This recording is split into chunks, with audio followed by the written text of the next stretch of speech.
Yan, papakita ko sa inyo mga padi.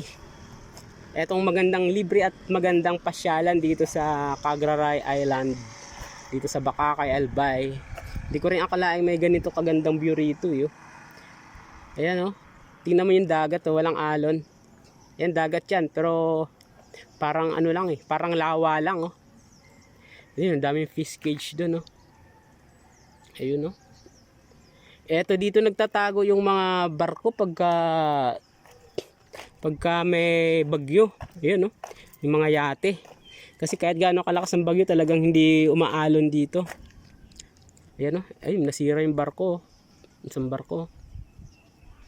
Ayun oh. Dito yan guys. Mga padi. Kung hindi pa kayo nakakapunta rito, magandang pasyalan dito, libre lang. Pero kailangan may motor kayo. Dito yan sa